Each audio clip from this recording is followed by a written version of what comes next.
Want hugs. We want hugs. Come here. Hey.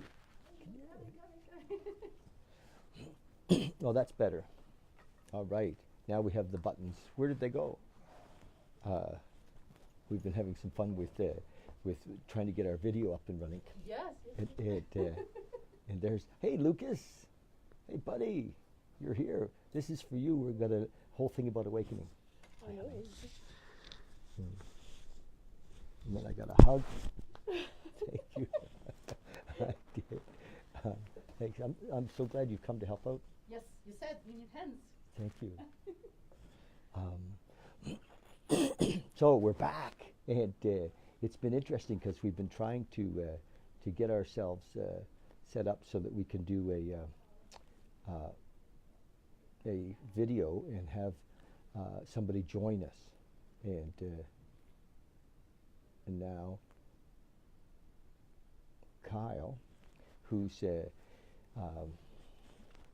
watching, but is going to has to figure out how to kind of invite himself into the call. We're having a call today with a remote guest, and this is our third time that we've kind of gone online to get this happening, and so hopefully we can make it work. Kyle, you there? Not seeing you, and so we're not seeing you. I'm seeing my son Luke is here. I just sent him a text saying that try again. Yes, and actually when you go here, you can see that he's there as a viewer, but there's no request. So, not sure, Kyle, but we'll figure it out. So I was saying in the last video that, you know, when we were waiting for this to work, the technology to work, that, you know, our programming is pretty much set by the time we're 7. So we're very affected by our parents' beliefs, mom, dad, and by our surroundings, and so here we are, you know, moving on from 7 with those set of beliefs about the world. This is where we are, and those set of beliefs about ourselves. And commonly, for those who wake up, we interpret the rest of the world to be asleep. And what's interesting is Kyle has to have his phone up like this. yes, Have your phone up, straight up and down, straight up and down, Kyle. and then it should show the button. If you turn it like this, it won't show it. Oh, there you go. So you have to do it this way, and then like that. Yeah. It should be there. I don't even see him on the as watching. So this is our first time that we've done a remote guest, and so we're yeah, first time, and so we're going through the technical stuff of it, and just, you know, letting go to the universe doing what it wants to do. So I chatted with Kyle a little earlier. We're talking about awakening, and you know, so something happens to many people, maybe in their teens and 20s, and they say, "What's going on here? You know, there's something happening on the planet. There's something happening in my world. It's not working. I'm not pleased with the results I'm getting, or we have a glimpse of a bigger world, and we think, you know, what was that? You know, and for me, my prayer most of my life has been, show me the whole mosaic, show me the whole thing. You know, I'm open. Show me, and guide me, and show me the whole thing. Oh, great! We found Kyle. There he is. There he is. Look. All right. I think this is our first shot at the technology. So Kyle says it's adding you. I'm excited. And so when we wake up partially And there he is. Hello, finally, we did it. We did. Everybody. Excuse me. That's okay. How do I sound? Okay. Yeah, you sound great. Oh, I so- sound good? yes. Yeah. So I was just, kind of making time here, and I was talking about awakening, and Oh, yeah. and that most of the people on the planet, God bless them, would be in the category, um, in my opinion, of asleep. Actually, I would have to say that I'm there myself most of the time. And but what's interesting is that we're all pre-programmed by the time we're 7, Hmm. and so we go out into the world with that pre-programming, with our mom's best information and our dad's best idea of who we are, Yeah. and then we try to live from that foundation, and then there's guys like you, and I think men like me who say, "What the hell's going on here? Yeah. There's something amiss," and There's something more. yeah, there's something more, and how do I connect with that something more, and you were sharing with me earlier that you know you woke up to the fact that there was something more, and and and then started to want to hang out with people that you thought maybe had clues as to what the heck that was. Yeah. Is that did I get that right? Yeah, absolutely. Like, I was born in central Alberta, 7th generation cattle raiser, and just looking around at all my surroundings as a little kid, it just didn't seem quite right. It seemed like there was so much more. And yeah, just kind You of, didn't want to spend your life chasing those cows around.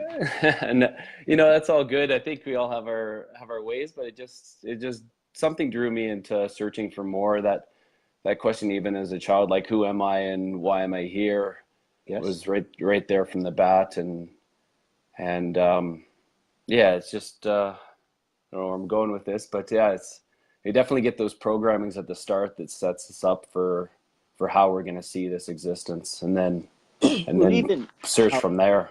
how we imagine awakening comes out of that programming. In a sense, it's your idea of awakening and my idea of awakening might be somewhat different. And um, what's come up for me is that uh, when I'm really present, then uh, there, there's nothing in a way. Mm. Like, so I can't talk about awakening because there's nothing to talk about. It's and which is a bit frustrating because my mind wants to describe something and tell you what does this mean, or what, and because our minds are, I call them magnificent meaning making machines. Uh, Yeah. you Like, know, I think, in my viewpoint, awakening is coming to the position where you realize that you are the unmanifested, that you are connected to all, and then you've given this opportunity to be a perspective, and then we get to gain, by the time we're 5, 7, how we're going to see the world, how we're going to see the existence, and then see it all. And the awakening is realizing that we are observing from that perspective, but we're actually the whole, but we're just doing it from our viewpoint to expand consciousness. okay. So where does it go from there?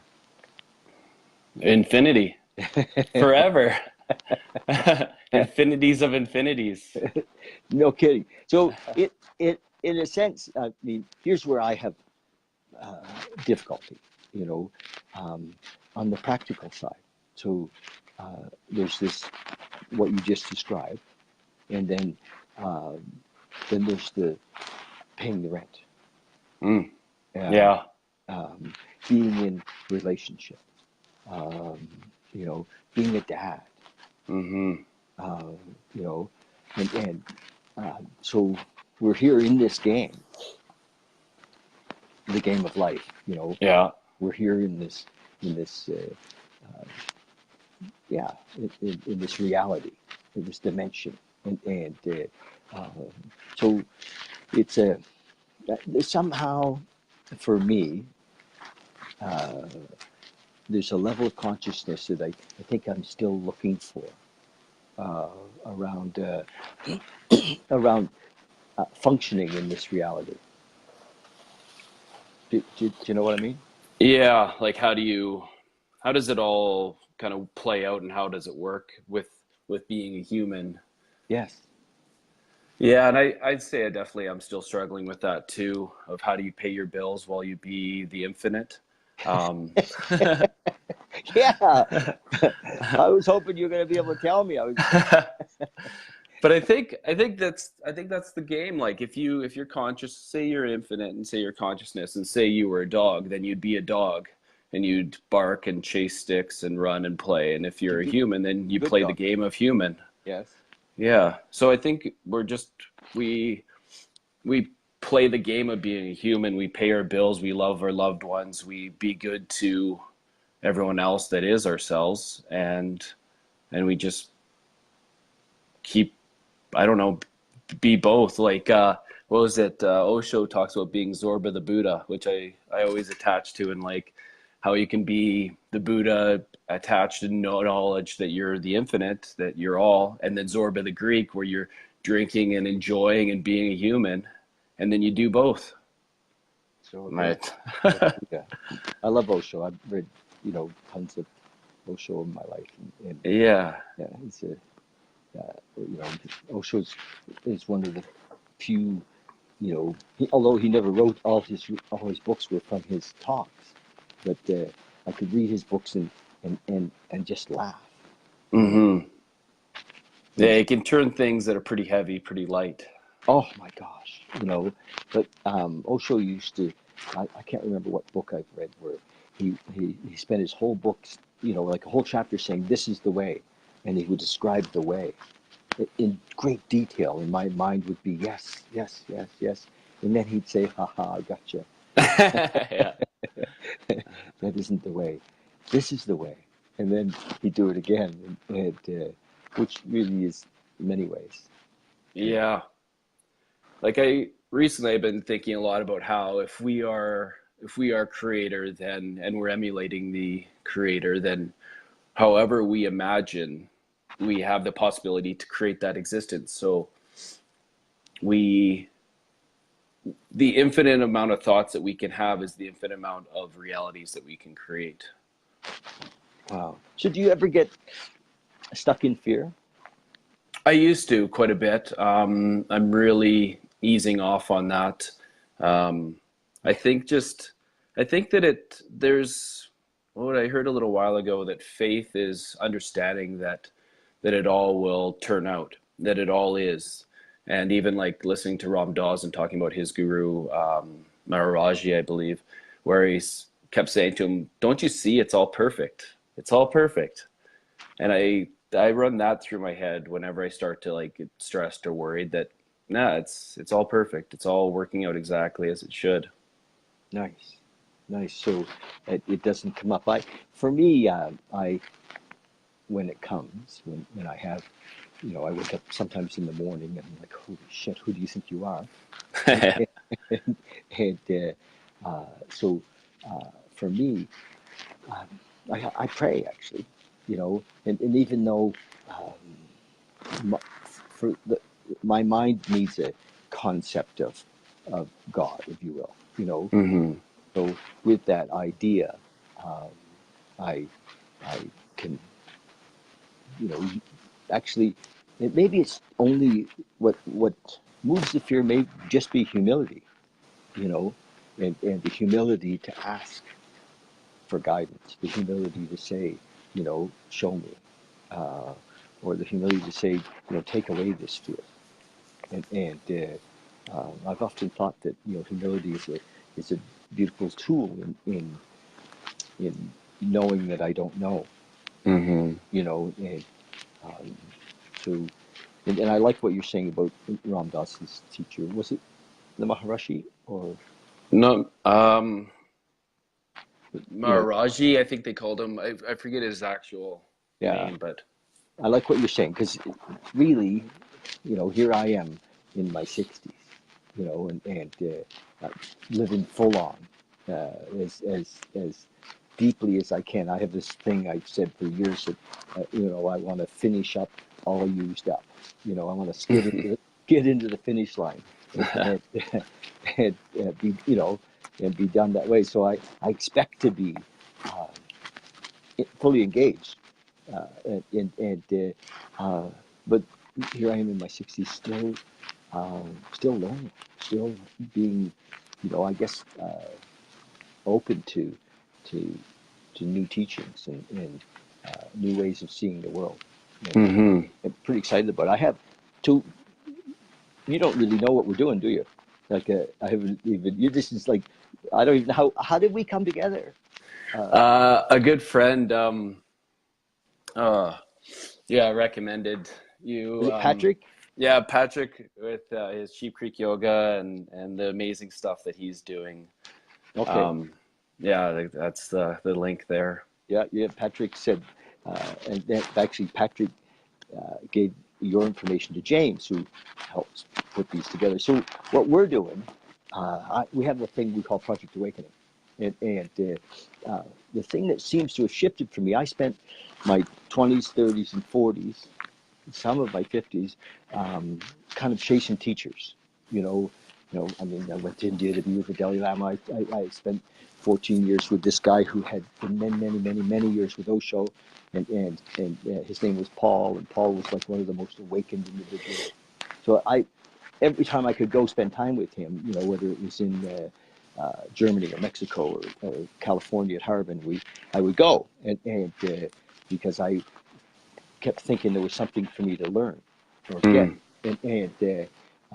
But what seems to have shifted is that not that long ago, the last few years, the universe, I'll call her the grandmother said, you have to give back. It's time. Mm. And so, and I've been, like, well, how the hell do I do that? What do you want me to do? And so this has evolved, and we created these little meditation stools, and I've always been thinking that's okay. That must be the way this is. We're going to help people create up meditation spaces. Like, are you a meditator? Yeah, yeah, heavily. Heavily. Seems So like a more comfortable space than playing with humans. so so religiously, this with a disciplined meditator. Yeah.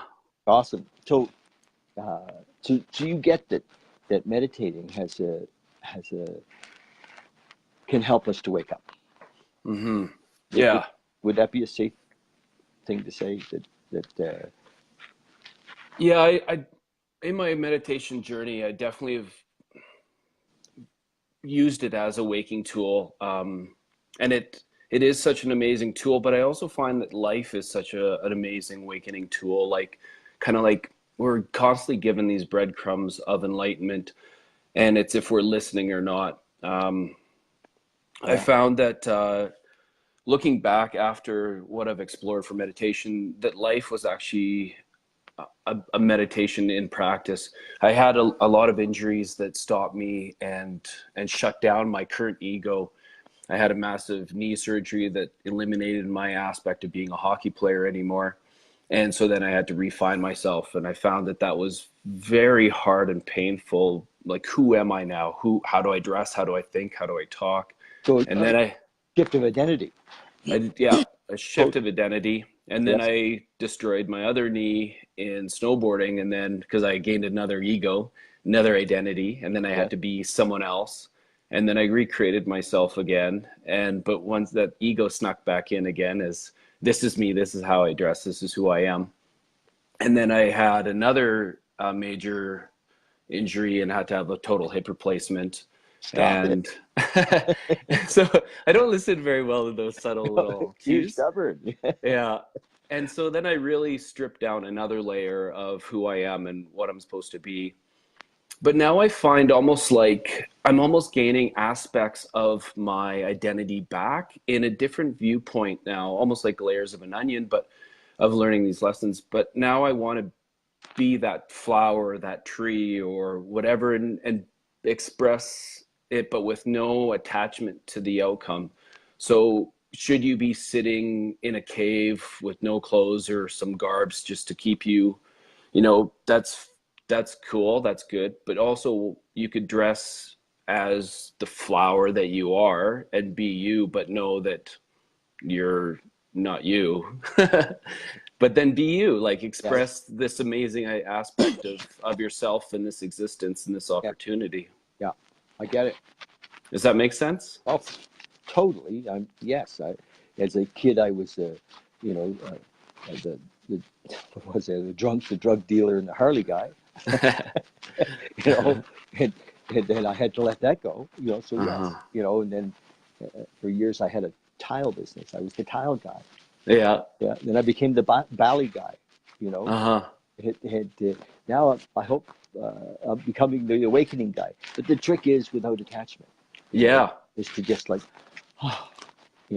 okay, this is just, just be here lightly.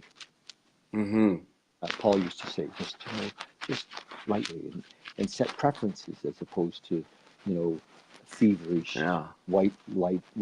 heated goals, but just, Mm-hmm. and This is who I am in the moment, but yes, next moment, I don't know who I'm going to be. no, no. So what's happened for me is this idea that I'm supposed to give this away to become the you know the teacher in a way, to talk to people about awakening, to ring the bell and say, hey, wake up, wake up.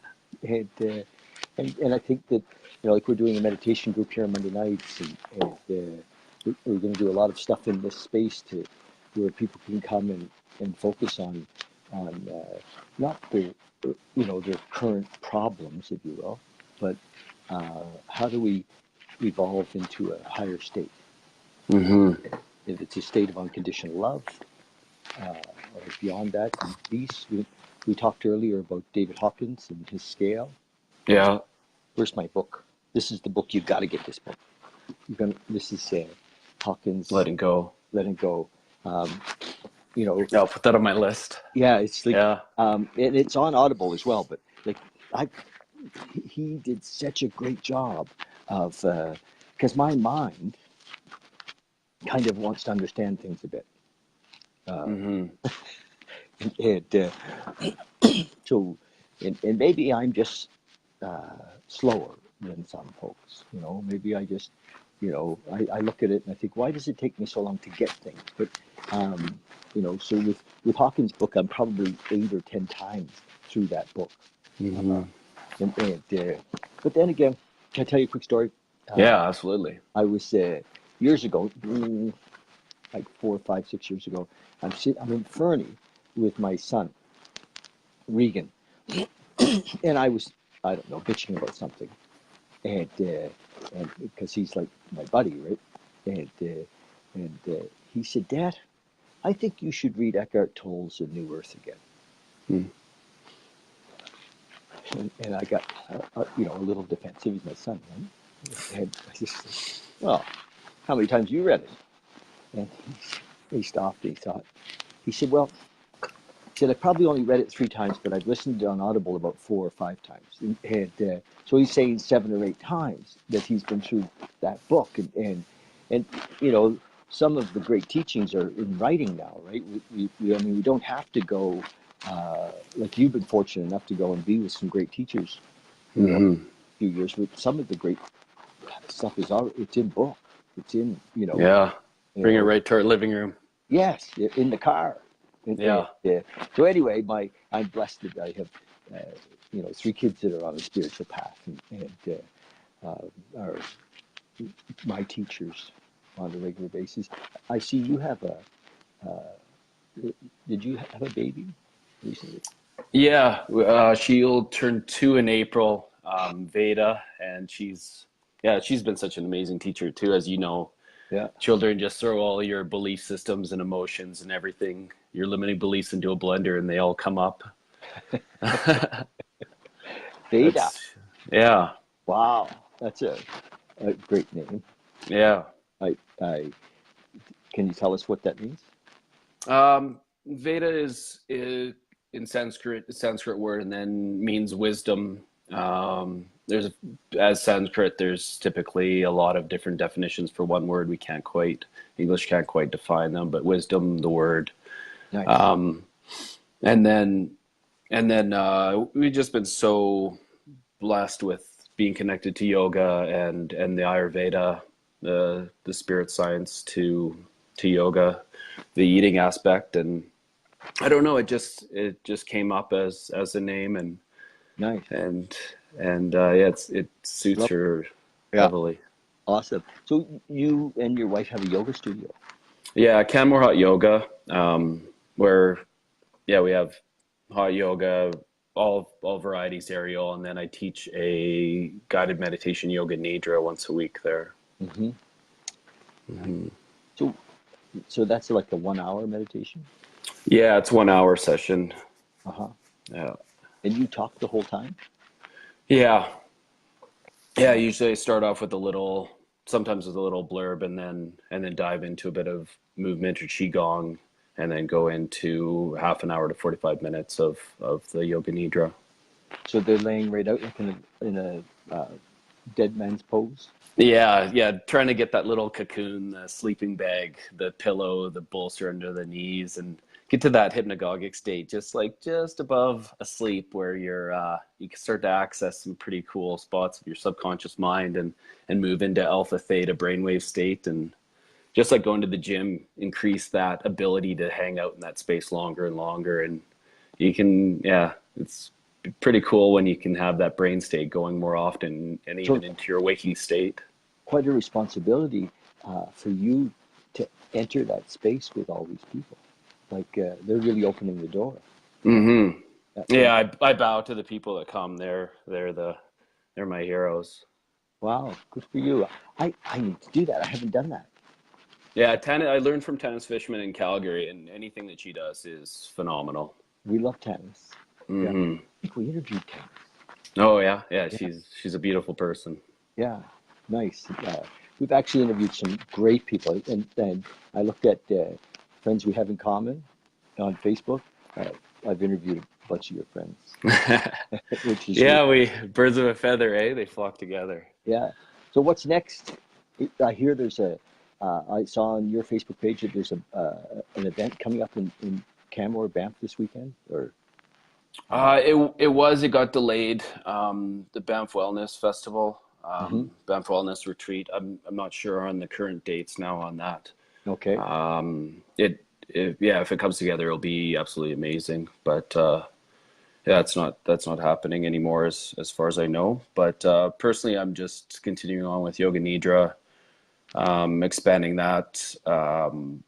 We currently have a bed and breakfast now, so transitioning into that to hopefully assist in my more time for, I don't know, to access the void. I just spent a week with Dr. Joe Dispenza, and really excited with his meditations and where he's going. It's mind blowing. Where did you spend time with Joe?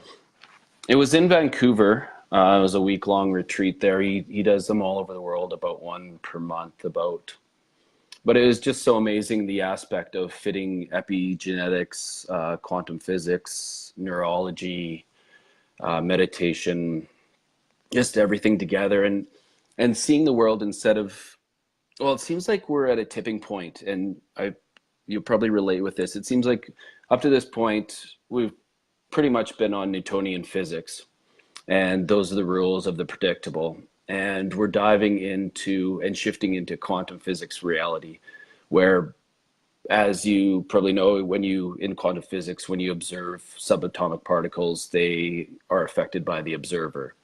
And Dr. Joe is talking about how, kind of bringing that into this reality, that we become the creator, we become the manifester in this existence, and we just have to become that creator. We have to get good. We have to go to the gym to build up those skill sets so that we can affect these slower waveforms into what we're wanting to manifest from our life to everything. Wow. So I think I need some help in that.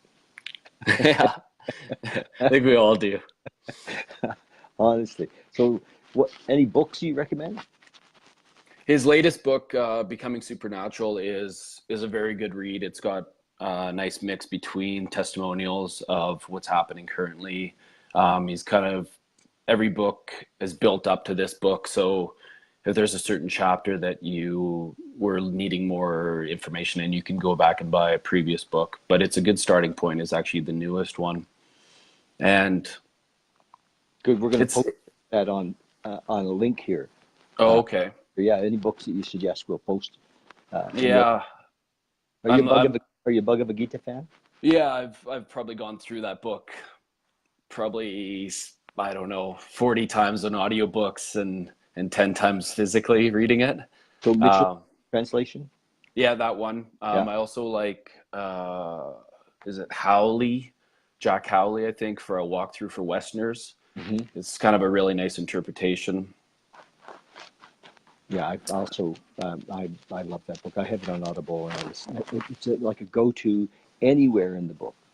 And just and there's it's like, oh yes, and it's funny because I've had copies of the book forever, and it's only in the last couple of years that I really have been able to be in that book. It's and it according to Hawkins, it vibrates at over 900. Oh yeah, the physical book. Yeah. Yeah, I funny story I'd like to share here. So it was probably 15 years ago or somewhere around there. I was in Hawaii visiting a friend, and kind of at a late night of partying, drinking at this person's house, they gave me a Bhagavad Gita, like a super thick, heady book, really thick translation, and I was basically trying to fight this guy, and he gave me this book, and I don't know, I guess the universe needed me to have this book, and I carried it for 13 years with me, unable to read it. It was too much to read, and I know. And, Mm-hmm. and then finally, all of a sudden, the readable copy started coming into my life, but I couldn't get rid of this book. Everywhere I went, I had to take it with me. And you still have it? I still have it, yeah. Yeah. And have you ever read that? No. I still pick it up every once in a while and look through it, but it's like, I don't know, it's just too much. But I still need it. I need it close. Stephen Mitchell did a fabulous job. Mm-hmm. Who's he married to? I'm not sure. Oh, what's her name? She does the work. Anyway, he's an amazing wife who is also awakened and does some really cool stuff. So when are you coming to Calgary? I don't know. I'm pretty busy in Canmore these days. I don't make it to Calgary too often, but I definitely need to come and say hi. Are you snowboarding, climbing? Yeah, every once in a while I try and get out snowboarding. Right now it's pretty much all around my daughter, my wife, and so if I can get an hour and go cross country skiing, throw Veda in the chariot behind me and whip her around, or some aspect with her, that's kind of my activity these days. You know what would be nice is we're doing stuff here at our space in Calgary. It would be nice to have you come in and maybe give a talk.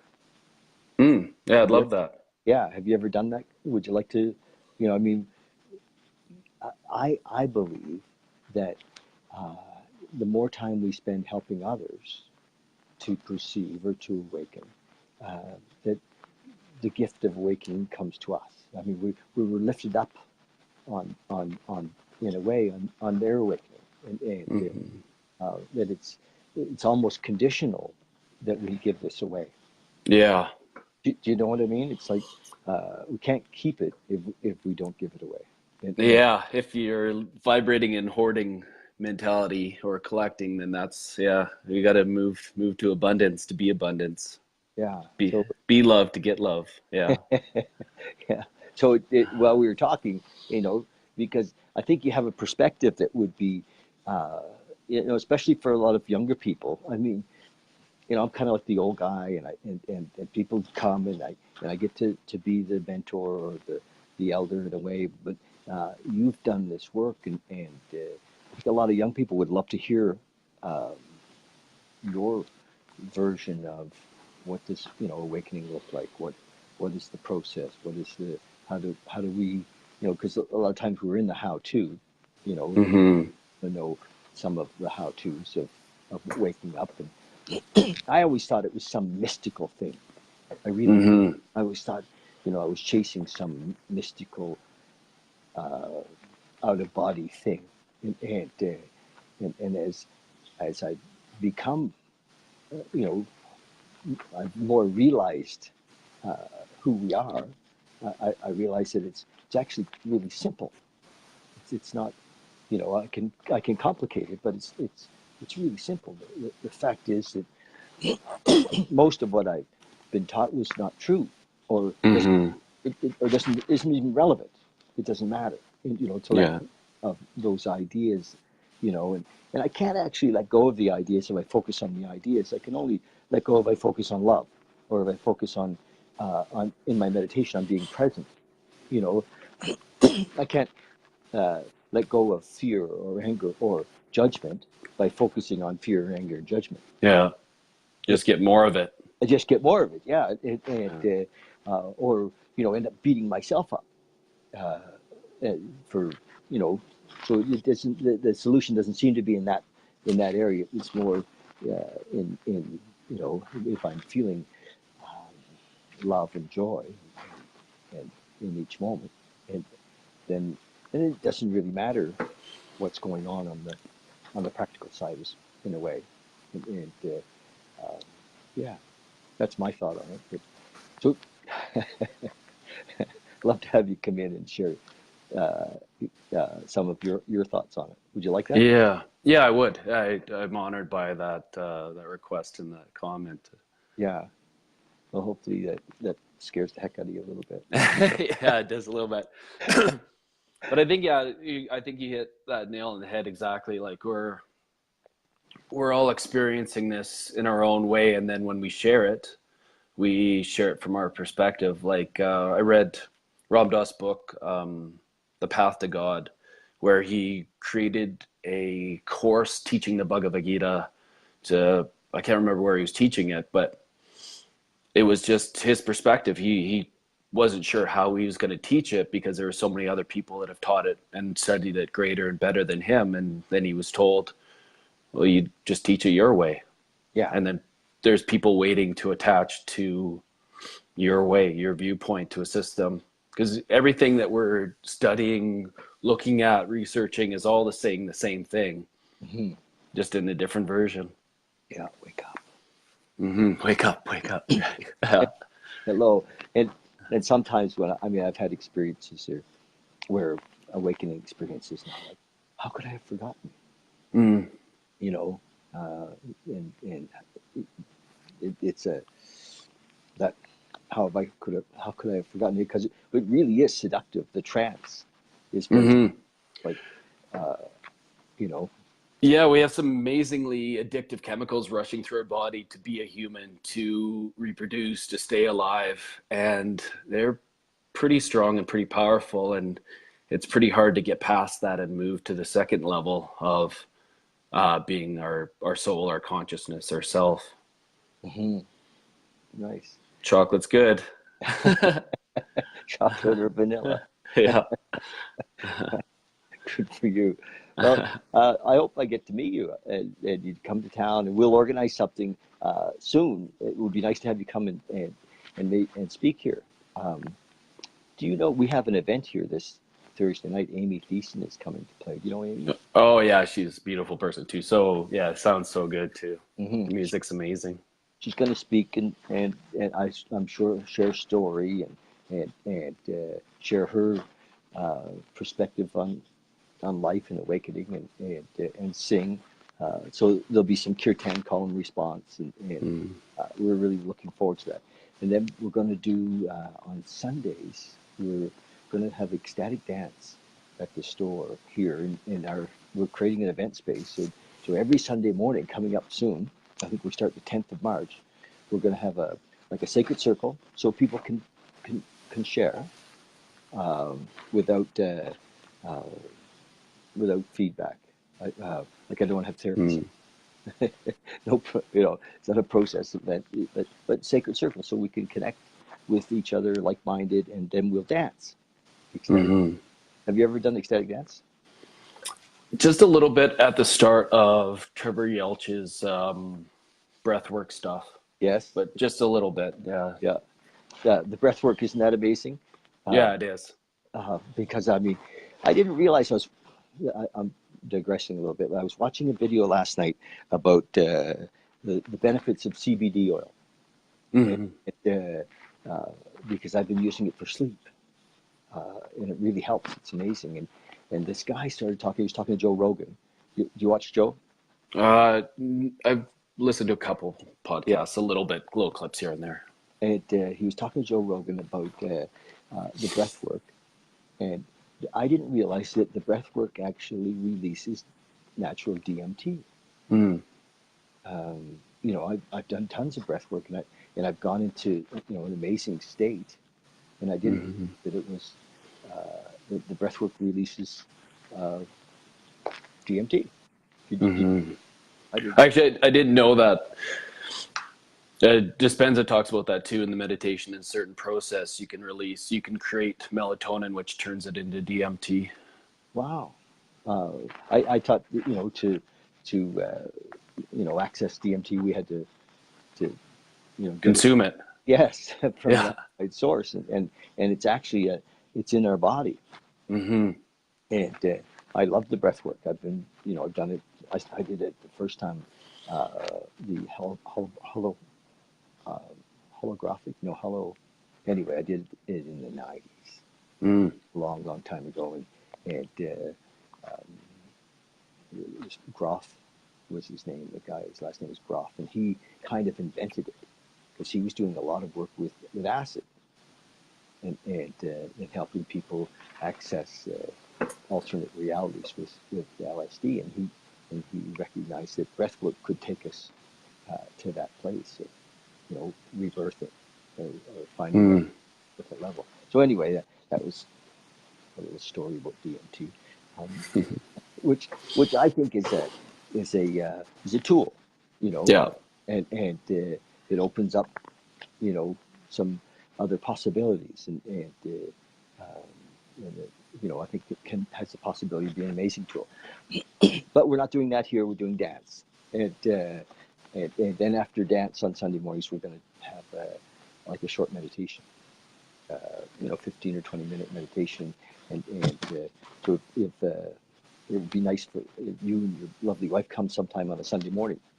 Yeah, that would be amazing. Yeah. So I'm going to, get in touch with you after and see if we can organize a time for you to come in and share with us. We'll put it out there and see if we can fill a room. You can talk about, everything that you don't know. Yeah. Which is funny, how we transcend, or we drop down from knowing everything to knowing nothing. You can share with us how you got there, and because our mind wants to hold on to all to the knowing.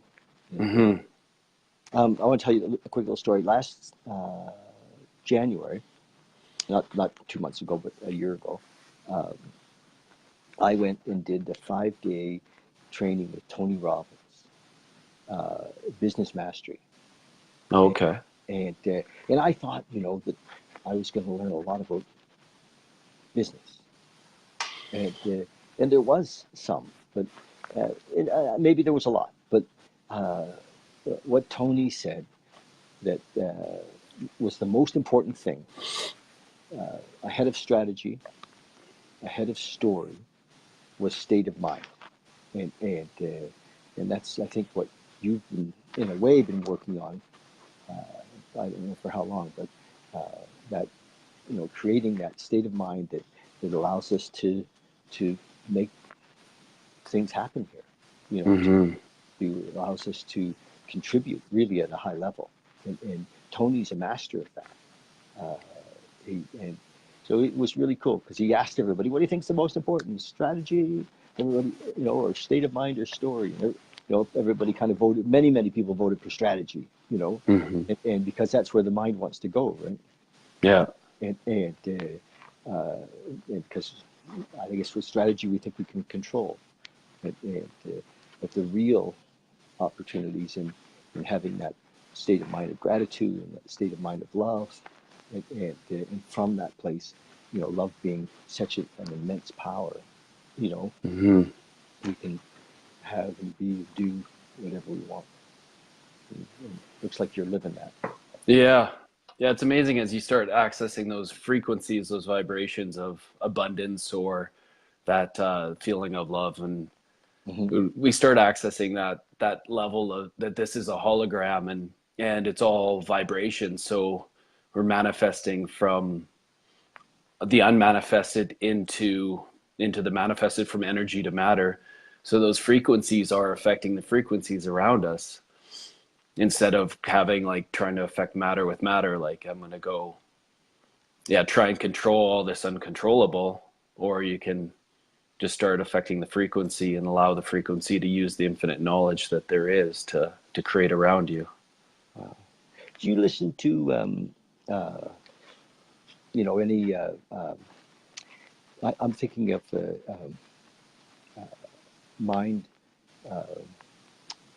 What's this guy in the Philippines is doing a lot of with sound and vibration. We listen to at night to create a state of a higher vibration. Oh shit! I'm lost in this thing. Mm. I'm trying to. Do you do anything? Any add-ons? Uh, anything that helps you to kind of gain that state other than meditation? Yeah, I think one aspect of that awakening that I'm trying to bring into my life is watching what inputs I'm putting into my head. So then, like, can I cut out all negative aspects? Can I cut out the news? Can I cut out TV shows that are in commercials that aren't the thoughts that I want to create? We Even like if you go to a Vipassana and you have 10 days of silence, you really realize all the thoughts that are popping up in your head that you didn't even realize were there before. And just trying to limit them more and more. So, Do you do any mantras or meditation or affirmations? um, I try and have constant music going in the background. That's a positive aspect, either if it's like some aspect of Kundalini yoga music, or uh, binaural beats, or something that's positive. I sometimes do mantras. It's not a regular occurrence for me. I use almost like a dream board video on my phone before I go to sleep and when I wake up. It's called Mind Movies, but you can use kind of, Yes, yes, yeah, you've seen that. yes. Or like you can make one out of like iMovies too, of just Yeah, videos of stuff you want to create.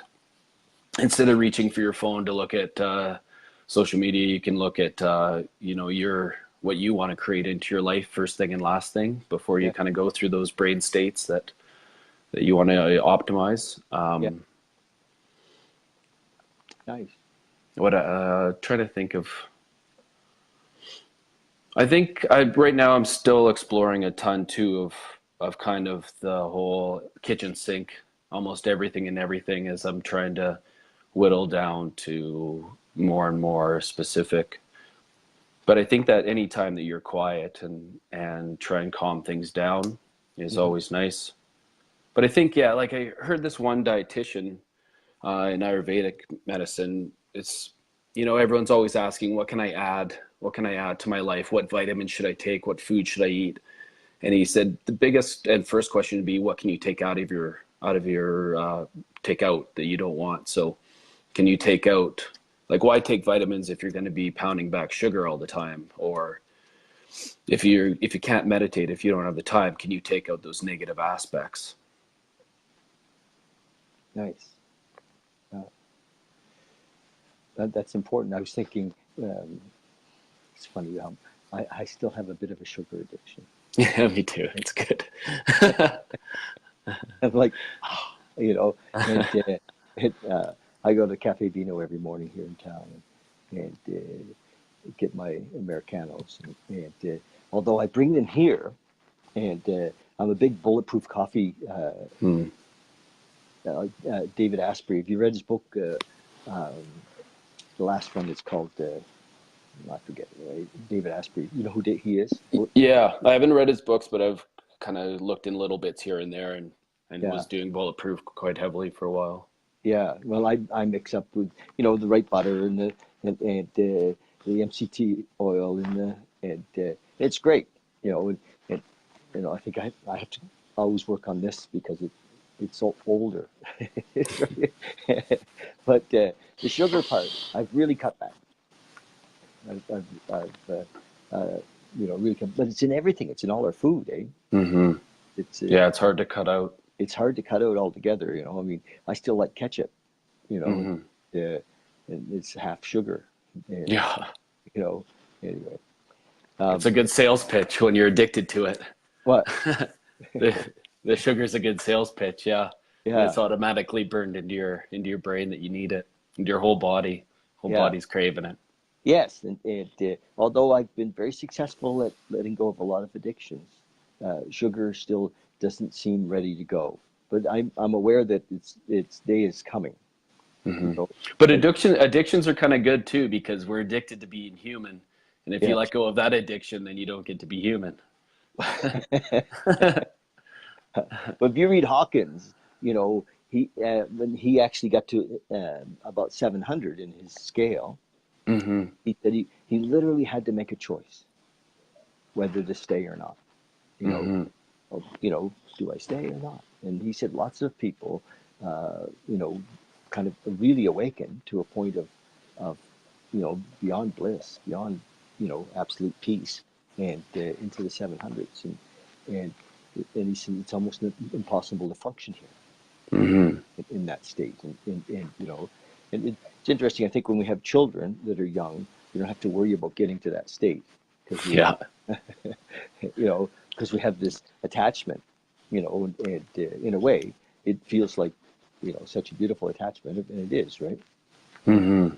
Uh, the possibility of leaving because there's nothing left to do here isn't likely to happen when you have a little one.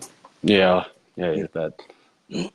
know, so awesome. I think when I think of the possibilities of what you're doing right now, to be creative, I think of guys like Elon and Richard Branson and fellows that have really somehow tapped into, not somehow, we know how, they've tapped into that creative genius that allows things to happen. Especially when I watch Elon and I think, holy shit, how does that guy do so much in such a short time? You know, Hmm. and it's obvious that he didn't just do it by hard work. Although I suspect he puts in the hours. He's done it, because he knows how to create Hmm. in this dimension, in this realm, and it's pretty exciting. And he has a cause too. Like almost everything that he does is around betterment for humanity. Do you know what I mean? Yeah. And Yeah. Like even I tell the story often how Thomas Edison would try and tap into that knowledge that beyond him, he'd fall asleep with ball bearings in the palms of his hands over top of metal pie plates. And when he fell asleep, the ball bearings would fall out, hit the pie plates. And that's where he came up with all his ideas. And he'd just wake up and just start writing.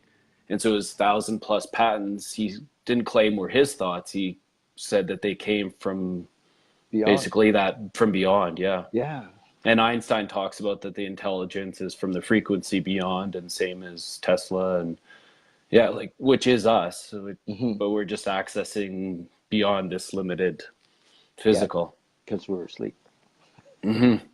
and he Which we wakes have to be to expand consciousness. to be in a way. Well, thanks. I'm really tickled that we had this conversation and that you persisted on. In the beginning, we had Yeah. think I went offline and back on 3 times, and till we finally got it to work. And this has been great.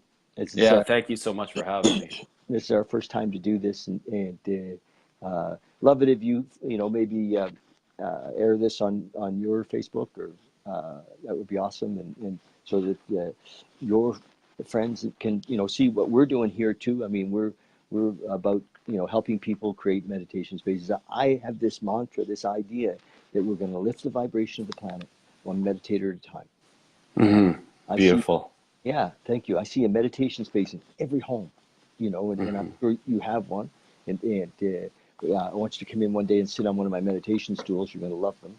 And actually, if you love them, we'll sell them in your studio in Canmore. Oh, cool. Maybe I'll just come out and bring you one. Are you around often? You're in Canmore all the time. You're probably easy to find. Yeah. So that's it. Love it if you share it, and thanks so much. And we're going to be on YouTube too. We'll put this on YouTube. And Okay, great. yeah, we have a channel there, and we're getting on doing these videos, we're getting 50,000 minutes of viewing time on Facebook a month. Oh, wow. Which is, I don't know, that seems like a lot to me. It's like, That's so great, thinking about all the people that are, watching that, thinking that, expanding. Yeah, it's beautiful. Yes, yeah, and a whole lot of the people that we've interviewed, including the man who introduced us to you. Yeah, Patrick Arnell.